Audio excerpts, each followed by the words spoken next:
بسم اللہ الرحمن الرحیم۔ السلام علیکم محترم ناظرین و سامعین، آپ سن رہے ہیں حیدران، جس کے مصنف ہیں محترم طارق اسماعیل ساگر صاحب، اور میں ہوں ڈاکٹر محمد انیب سلیمی۔ اس کتاب کا ہر عسکری نام، کردار، واقعہ اور مقام 100% درست، مستند اور ناقابل چیلنج ہے۔ تو آئیے محترم ناظرین و سامعین، ہم بڑھتے ہیں اس کہانی کی 5ویں قسط کی جانب۔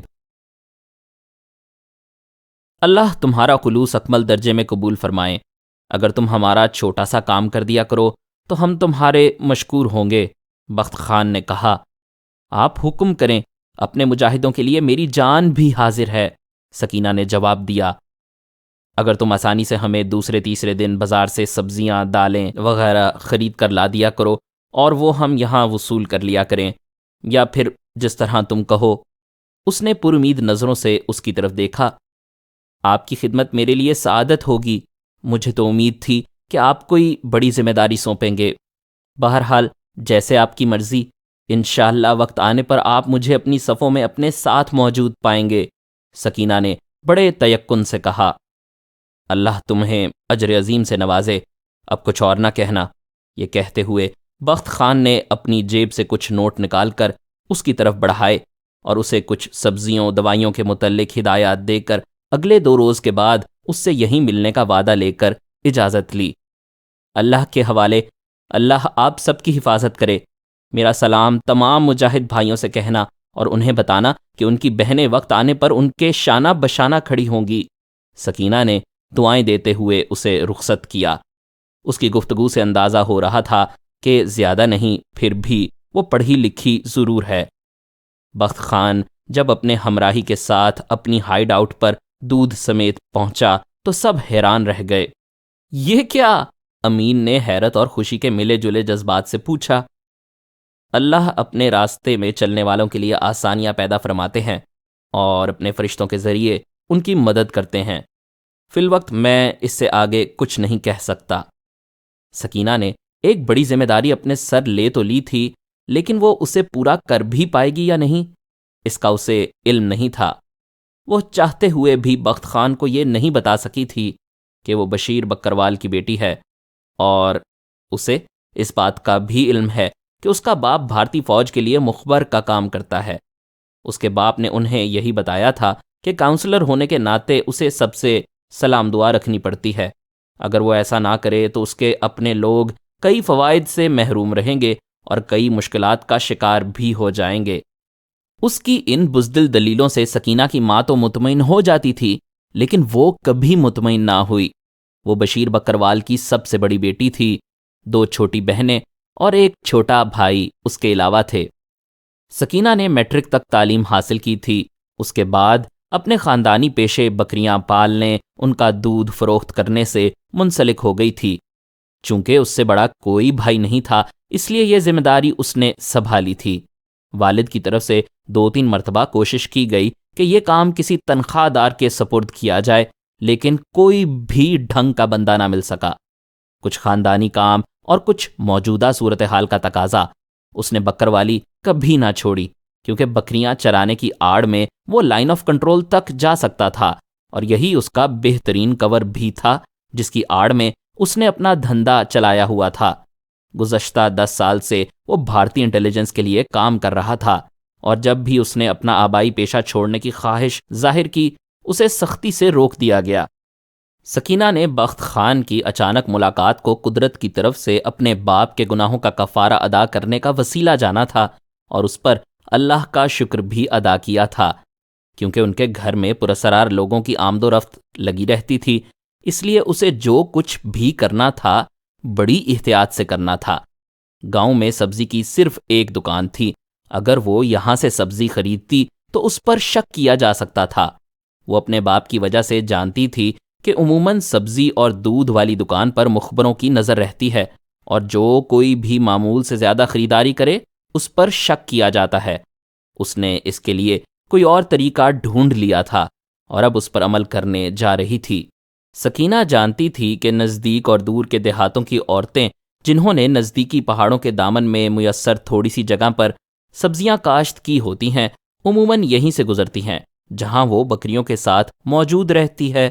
اگلے روز جب وہ اکیلی بکریوں پر نظر رکھے بیٹھی تھی تو اسے ایک عورت سر پر سبزیوں کا گٹھا رکھ کر اس طرف آتی دکھائی دی۔ سلام چاچی، اس نے نزدیک آنے پر کہا۔ وعلیکم السلام، جیتی رہو بیٹی، سبزی والی عورت نے اسے دعائیں دیں۔ بیٹھیں، تھوڑا آرام کر لیں، اس نے نانا کرتی عورت کا ٹوکرا سہارا دے کر سر سے اتار لیا اور اسے بکری کا دودھ پینے کے لیے دیا۔ اللہ تیرا بھلا کرے بچی، عورت نے دعائیں دیں۔ میں تمہیں اکثر محنت کرتے دیکھتی ہوں اس عمر میں، اس نے عورت کو ٹٹولا۔ کیا کروں پتر، بیٹا 2 سال پہلے BSF والوں نے گھر سے اٹھا لیا تھا، آج تک واپس نہیں لوٹا۔ 2 بیٹیاں ہیں اور میں، ان کا باپ تو 10 سال پہلے فوت ہو گیا تھا، مجھے یہ نرک بھوگنے کے لیے اکیلا چھوڑ گیا۔ اس کا دکھ زندہ ہو گیا۔ ادھر کچھ زمین ہے ہماری، وہاں سبزیاں لگا کر زندگی کی گاڑی کھینچ رہے ہیں۔ سکینہ کو اس پر رحم آنے لگا تھا۔ اس نے عورت کو ہمدردی کا یقین دلایا، اس کے گاؤں کا پتہ پوچھا اور یقین کر لیا کہ اس گاؤں کا اس کے گاؤں سے کوئی تعلق واسطہ نہیں۔ سکینہ نے اس سے سبزیاں دگنی قیمت پر خرید لیں اور اسے تلقین کی کہ وہ کسی کو یہ نہ بتائے۔ دوسرے تیسرے روز وہ اس سے یہاں ہی سبزی خرید لیا کرے گی۔ تم جانتی ہو نا چاچی، گاؤں گاؤں مخبر پھیلے ہوئے ہیں، اللہ نہ کرے کسی نے رپورٹ کر دی تو، سکینہ نے اسے خبردار کیا۔ بیٹی، مجھ سے زیادہ ان حرام خوروں کو اور کون جانتا ہوگا جن کی وجہ سے میرا بچہ غائب ہو گیا۔ چاچی کو سکینہ نے خوش کر دیا تھا اور یہ بھی اچھی طرح جان لیا تھا کہ وہ مجاہدین کے لیے نرم گوشہ رکھتی ہے اور کبھی بھی بھارتی فوج کو مخبری نہیں کرے گی۔ یہاں سے رخصت ہونے پر اس نے سکینہ کو بہت دعائیں دی تھیں۔ سبزیاں سکینہ نے وہیں اپنے چھوٹے سے چھپر میں احتیاط سے چھپا دیں اور معمول کے مطابق لوٹ آئی، جہاں سب سے بڑی خوشخبری اس کی منتظر تھی کہ آج اس کا باپ کسی ضروری کام سے سری نگر گیا ہے۔ سکینہ نے مہلت میسر آنے پر اللہ کا شکر ادا کیا۔ اس نے ماں اور گھر کے دیگر لوگوں سے نظریں چھپا کر مجاہدین کے لیے کچھ کھانا تیار کیا اور معمول کے مطابق واپس لوٹ آئی۔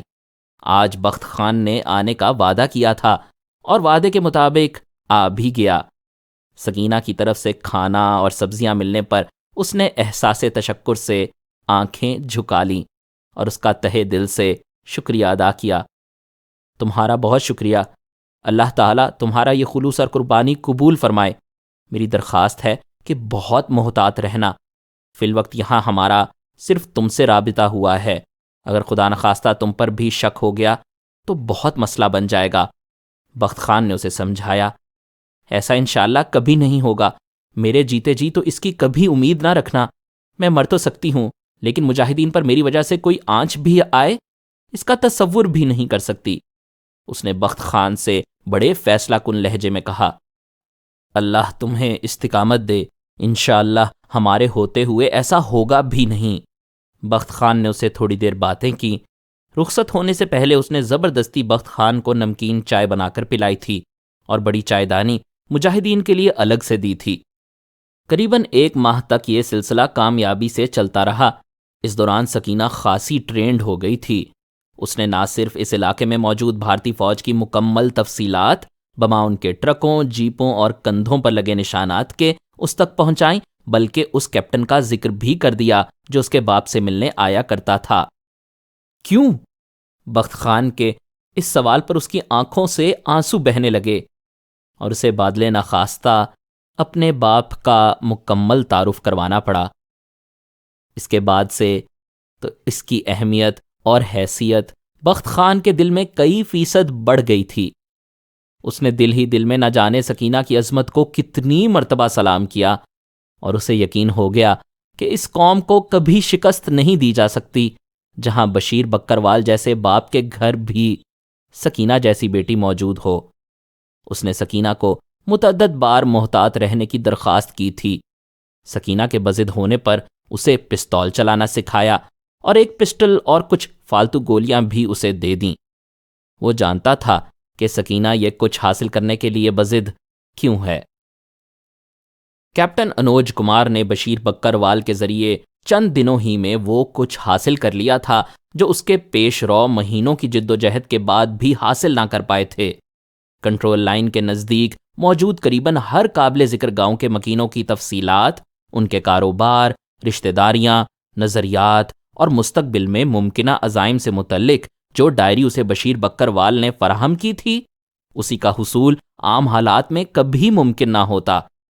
کرنل اگروال یہاں سے رخصت ہونے پر واقعی اس کے ساتھ ایک احسان عظیم کر گیا تھا۔ 2 مئی 1999 کی دوپہر، بشیر بکروال نے طے شدہ منصوبے کے مطابق کنٹرول لائن کے نزدیک اپنی بکریاں چھوڑی ہوئی تھیں اور خود ایک چٹان کے نیچے چھپ کر آنکھوں سے دوربین لگائے بیٹھا تھا جو اسے کیپٹن انوج کمار نے دی تھی، اور یہ ہدایت بھی اس کے ساتھ ہی کر دی تھی کہ اس دوربین کا علم ان دونوں کے علاوہ کسی تیسرے شخص کو نہیں ہونا چاہیے۔ دوربین کے مختلف پہیے گھمانے پر اسے نزدیک اور دور کا منظر بہت واضح دکھائی دے رہا تھا۔ برف پہاڑیوں سے پگھل رہی تھی اور زمین میں برف تلے پھولدار جھاڑیوں نے بھی کہیں کہیں سر اٹھانا شروع کر دیا تھا۔ یہ علاقہ جہاں وہ موجود تھا لائن آف کنٹرول سے قریباً 15 کلومیٹر دور تھا۔ محض تجسس اور دوربین کا استعمال سیکھنے کے لیے اس نے دوربین آنکھوں سے لگائی تھی، جب اچانک اسے یوں لگا جیسے اس کی آنکھوں کے سامنے کوئی جھمک ہوئی ہو۔ اس نے 2 فوجیوں کو ایک پہاڑی کے دامن سے نیچے اترتے دیکھا تھا۔ بشیر بکروال کو ایسا محسوس ہوا جیسے اس کی نظروں نے دھوکہ کھایا ہے۔ اس نے اپنی آنکھوں کو بند مٹھیوں سے ملا اور دوبارہ دوربین لگا کر دیکھنے لگا۔ اب ان کی تعداد 3 ہو گئی تھی اور وہ کچھ اسلحہ وغیرہ پہاڑی کے اوپر چڑھانے میں مصروف تھے۔ کون ہو سکتے ہیں یہ؟ اس نے اپنے آپ سے سوال کیا۔ بھارتی فوجی تو ان دنوں یہاں ہے نہیں، اگر ہوتے تو ضرور اسے علم ہوتا، اس نے سوچا۔ پھر اچانک ایک خیال اس کے دماغ میں آیا کہ وہ مزید آگے جا کر انہیں پہچاننے کی کوشش کرے۔ یہ سوچ کر وہ چند قدم آگے بڑھا، پھر ٹھٹک کر رہ گیا۔ کہیں یہ پاکستانی فوجی یا کشمیری مجاہدین تو نہیں؟ اچانک اس خیال نے اس پر گھبراہٹ طاری کر دی۔ اس نے سوچا اگر یہ بھارتی فوجی نہیں تو اس کی جان بخشی کبھی نہیں ہوگی، اور وہ لوگ جو کوئی بھی ہوں محض اس جرم میں اسے مار ڈالیں گے کہ بشیر بکروال نے انہیں دیکھ لیا ہے۔ وہ کوئی ایسا کمیٹڈ فوجی نہیں تھا کہ محض کیپٹن انوج کے آگے نمبر بنانے کے لیے اپنی جان خطرے میں ڈالتا۔ اس نے آگے جانے کی بجائے اپنی بکریاں جمع کیں اور ڈھلان میں اترنے لگا۔ وہ جلد از جلد یہ خبر کیپٹن انوج کو پہنچانا چاہتا تھا، اس سے پہلے کہ کوئی اور اس جیسا اپنے نمبر بنا لے۔ کیپٹن انوج اس وقت اپنے سامنے فائل رکھے حیرت اور قدرے پریشانی سے کبھی فائل میں لگے کاغذ اور اس پر لکھے پیغام کو پڑھ رہا تھا، کبھی وہ سر اٹھا کر ارد گرد موجود ان رپورٹس کو دیکھتا جو ان کے بالکل متضاد تھیں۔ فائل میں لگا خصوصی پیغام دلی سے آیا تھا جس پر ویری کانفیڈینشیل لکھا ہوا تھا۔ یہ پیغام دراصل اس رپورٹ کا خلاصہ تھا جو ہیڈ کوارٹر کو پاکستان میں موجود اپنے مین ایجنٹ کی طرف سے موصول ہوئی تھی، جس میں اس نے دعویٰ کیا تھا کہ دراز کارگل سیکٹر میں کچھ گڑبڑ ہو رہی ہے۔ انڈین ایجنٹ نے گو کے ہیڈ کوارٹر کو اس ضمن میں کوئی ثبوت نہیں روانہ کیا، لیکن وہ اپنی خبر کی صداقت پر بضد تھا۔ ہیڈ کوارٹر نے اس سیکٹر میں آپریٹ کرنے والی تمام انٹیلیجنس یونٹ سے الگ الگ رپورٹ مانگی تھی اور سب نے اس سے انکار کیا تھا۔ کیپٹن انوج کو کچھ سمجھ نہیں آ رہی تھی کہ اس کا کیا جواب دے، کیونکہ وہ بھی معمول کا جواب ہی لکھ سکتا تھا۔ اب تک وہ 2 مرتبہ جوابی لیٹر ٹائپ کروا کے ضائع کر چکا تھا اور اپنے سی او سے ملاقات کے بعد ہی جواب لکھنا چاہتا تھا۔ عین ان لمحات میں اسے بشیر بکروال کی آمد کی اطلاع ملی۔ رازداری کے خصوصی اہتمام کے پیش نظر بشیر بکروال کی آمد اس کے لیے چونکا دینے والی بات تھی۔ قبل ازیں وہ اپنی آمد سے پہلے رپورٹ ضرور دیا کرتا تھا۔ کوئی ایمرجنسی اس کے ذہن میں آیا۔ لے آؤ، اس نے حوالدار سے کہا۔ تھوڑی دیر بعد بشیر بکروال کی اچانک آمد پر وہ چونکا۔ سر جی، بڑی عجیب خبر لایا ہوں، مجھے بھی کچھ سمجھ نہیں آ رہی۔ بشیر نے بڑا ناپ تول کر فکرہ کہا تھا۔ کیا؟ کئی خدشات یکدم اس کے ذہن میں جنم لے چکے تھے۔ میں نے کچھ فوجی دیکھے ہیں، اس نے اچانک ہی دھماکہ کیا۔ فوجی؟ کہاں؟ حیرت زدہ اور انتہائی متجسس کیپٹن انوج نے اس کی طرف قریباً جھکتے ہوئے کہا۔ اس کے ساتھ ہی اس نے گھنٹی بجا کر اپنے گارڈ سے کہہ دیا تھا کہ کسی کو اندر آنے کی اجازت نہیں۔ بشیر نے اسے تفصیلات بتانا شروع کیں تو کیپٹن انوج بھی چونکے بغیر نہ رہ سکا۔ اسے فوراً ہیڈ کوارٹر کی انکوائری یاد آ گئی۔ وہ مارا، اس نے دل ہی دل میں کہا۔ تم چائے پیو، میں ابھی آیا، اس نے بشیر بکروال سے کہا، جس کے لیے گرم گرم سموسوں اور پکوڑوں کے ساتھ چائے آ چکی تھی۔ اپنے کمرے سے نکل کر اس نے گارڈ کو خصوصی اشارہ کر دیا۔ اب کوئی اس طرف نہیں آ سکتا تھا۔ انوج تیزی سے سی او کی طرف جا رہا تھا، جو اس کے ایمرجنسی پیغام پر اس سے میٹنگ کرنے لگے تھے۔ قریباً 5 منٹ بعد ہی ان کی میٹنگ شروع ہو گئی۔ سی او اس خبر پر اچانک اٹھ کر کھڑا ہو گیا تھا، لیکن بشیر بکروال کی شہرت اس تک پہنچ چکی تھی، اس لیے اسے نظر انداز بھی نہیں کیا جا سکتا تھا۔ دونوں دیوار پر لٹکے نقشے کے نزدیک کھڑے تھے۔ بشیر بکروال نے جس ایریا کی نشاندہی کی تھی وہ کھوکھر ٹنگ کا علاقہ بنتا تھا، جہاں کسی ذی روح کی موجودگی کا وہ تصور بھی نہیں کر سکتے تھے۔ سی او کے منہ سے بے ساختہ نکلا، "It's very shocking." "What to do next, sir?" Captain Anuj نے فوراً پوچھا۔ "فوراً ریکی ٹیم ادھر بھیجو," سی او نے کہا۔ "دراز کے بعد ہی کوئی رپورٹ کرنا." "یس سر," انوج نے مستعدی سے کہا۔ "ہری اپ," سی او نے کہا۔ "یس سر," انوج نے اسے سیلیوٹ کیا اور باہر آ گیا۔ اگلے 15 منٹ کے بعد 17 جاٹ ریجیمنٹ کی ایک سیکشن اس ایریا میں ریکی کرنے جا رہی تھی۔ انہوں نے بشیر بکروال کو اپنے ساتھ لیا تھا، لیکن کیپٹن انوج کی خصوصی ہدایت پر اسے نشاندہی ہونے کے بعد محفوظ ایریا ہی میں اتار گئے تھے، جہاں وہ ان کی واپسی کا منتظر تھا۔ 17 جاٹ ریجیمنٹ کی اس کراولی سیکشن کی کمانڈ لیفٹیننٹ آہوجا کر رہا تھا، جس کے ساتھ 15 جونیئر افسر اور جوان موجود تھے۔ اسے ابھی تک یہ سمجھ نہیں آ رہی تھی کہ ایک معمولی سے مخبر کی غلط فہمی کی تصدیق کے لیے اتنی فوج بھیجنے کی ضرورت کیا ہے، کیونکہ اس علاقے میں کسی فوج کی موجودگی کا تصور بھی نہیں کیا جا سکتا تھا۔ لیفٹیننٹ آہوجا نے اسے معمول کی کارروائی سمجھا تھا، سیریس نہیں لیا تھا اور بڑے ایزی موڈ میں یہاں تک آیا تھا۔ اس علاقے کے پیچ دار پہاڑی سلسلے تک پہنچتے ہوئے اس کے باقی ساتھی بھی خاصے ریلیکس ہو چکے تھے۔ ایک تنگ راستے پر اس کے ڈرائیور نے جیپ روک کر اس کی طرف دیکھا۔ "واٹ!" لیفٹیننٹ آہوجا نے غصے سے اس کی طرف دیکھتے ہوئے کہا۔ "ادھر کچھ گڑبڑ ہے سر," اس نے کہا۔ "چلتے رہو," آہوجا بولا۔ ڈرائیور نے ایکسیلریٹر پر اپنا دباؤ بڑھا دیا۔ ابھی بمشکل وہ 50 گز ہی آگے گئے ہوں گے کہ اچانک ان پر قیامت ٹوٹ پڑی۔ ہلکے اور بھاری ہتھیاروں سے ان پر فائرنگ شروع ہوئی تھی اور ان کے سنبھلنے تک 10 بھارتی فوجی مارے جا چکے تھے۔ لیفٹیننٹ آہوجا کے کندھے میں گولی لگی تھی۔ اس کا وائرلیس آپریٹر چیخ چیخ کر ہیڈ کوارٹر کو رپورٹ دے رہا تھا۔ بمشکل 10 منٹ بعد ہی ہیلی کاپٹر ان کی مدد کو آ گئے۔ ابھی تک آہوجا اور اس کے ساتھی یہ نہیں سمجھ پائے تھے کہ فائرنگ کدھر ہو رہی ہے۔ انہیں یوں محسوس ہو رہا تھا جیسے پہاڑی کے چاروں اطراف سے ان پر آگ برسائی جا رہی ہے۔ ہیلی کاپٹروں کی آمد تک گو کہ یہاں فائرنگ کا سلسلہ حملہ آوروں کی طرف سے رک چکا تھا، اور وہ اس طرح غائب ہوئے تھے جیسے انہیں زمین کھا گئی یا آسمان نے نگل لیا۔ کیپٹن انوج کو اپنے سی او کے ساتھ اس حادثے کی خبر ملی تھی۔ ان کے سامنے دھرے ٹرانسمیٹر ریڈیو پر زخمیوں کی چیخو پکار اور لیفٹیننٹ آہوجا کی طرف سے مسلسل مدد کی اپیلیں سنائی دے رہی تھیں۔ آہوجا انہیں SOS میسج دے رہا تھا۔ یہ صورتحال سب کے لیے چکرا دینے والی تھی۔ آہوجا نے ریڈیو ہی پر بتایا تھا کہ اس کی قریباً ساری سیکشن متاثر ہوئی ہے۔ 10 جوان مارے گئے ہیں، 2-3 کو چھوڑ کر باقی سب زخمی ہیں۔ کیپٹن انوج کو یہ سب سن سن کر غصہ آنے لگا تھا۔ اس کے سی او کی حالت بھی کچھ مختلف نہیں تھی۔ بزدل کہیں کے، بالآخر وہ کہے بغیر نہ رہ سکا۔ اتنی اموات تو سر باقاعدہ وار میں نہیں ہوتی۔ یوں لگتا ہے جیسے انہوں نے زمین پر بیٹھی بطخوں کا شکار کھیلا ہے۔ اس نے اپنا غصہ ظاہر کیا۔ ہیڈ کوارٹر کو فوری رپورٹ کر دو، سی او نے اس کی بات سنی انسنی کرتے ہوئے کہا اور وہاں سے لمبے لمبے ڈگ بھرتا اپنے کمرے کی طرف چلا گیا۔ کیپٹن انوج قریباً بھاگتا ہوا اپنے کمرے تک آیا تھا، جہاں بشیر بکروال ایک کرسی پر ٹانگیں پھیلائے ٹی وی دیکھ رہا تھا۔ اسے آتے دیکھ کر وہ سیدھا ہو کر بیٹھ گیا۔ "Thank you Bashir, well done, شاباش، تمہیں اس خبر پر خصوصی انعام ملے گا۔ جاؤ اور مجھے ایک ایک لمحے کی رپورٹ کرو، اپنے بندوں کو ایکٹیو کرو، کوئی بات چھپی نہ رہے۔ معمولی سی مشتبہ حرکت بھی دیکھو تو مجھے فوراً آگاہ کرو۔ اس نے دم رخصت بشیر بکروال کو اپنے دراز سے کچھ نوٹ نکال کر دیے۔ بہت بہت شکریہ صاحب، اس کی کیا ضرورت تھی؟